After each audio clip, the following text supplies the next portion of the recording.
আসসালামু আলাইকুম ভিউয়ার্স, রমজানুল মুবারক। রহমতের 10 দিন শেষ করে আমরা পদার্পণ করছি মাগফিরাতের দশকে। রমজানের 11তম দিন থেকে 20তম দিন পর্যন্ত এই সময়টি হচ্ছে মহান আল্লাহর পক্ষ থেকে ক্ষমা পাওয়ার বিশেষ সুযোগ। আজকের ভিডিওতে আমরা জানব মাগফিরাতের দশকের গুরুত্ব, ফজিলত এবং এই সময়ে আমাদের করণীয় আমলসমূহ সম্পর্কে। ভিডিওটি শেষ পর্যন্ত দেখার অনুরোধ রইল। মাগফিরাতের দশকের গুরুত্ব। হাদিস অনুযায়ী রমজান মাসের প্রথম 10 দিন রহমতের, মাঝের 10 দিন মাগফিরাতের এবং শেষ 10 দিন নাজাতের। আমরা সারা বছর জেনে না জেনে অসংখ্য গুনাহ করি। এই 10 দিন হলো সেই সব গুনাহ থেকে মুক্তি পাওয়ার শ্রেষ্ঠ সময়।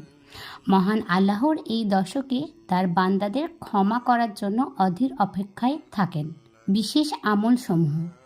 মাগফিরাতের দশকে আমাদের যা করা উচিত: তওবা ও ইস্তেগফার, বেশি বেশি আস্তাগফিরুল্লাহ পড়া, বিশেষ করে মাগফিরাতের দোয়াটি পড়া, আল্লাহুম্মা ফিরলি জুনুবি ইয়া রাব্বাল আলামিন।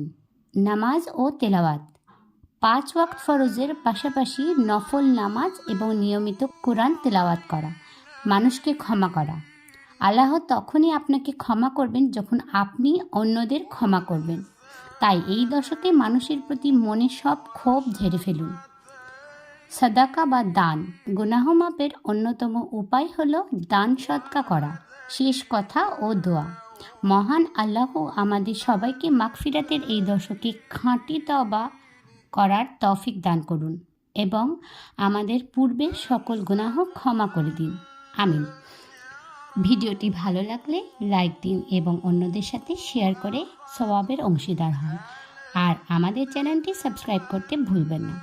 ধন্যবাদ।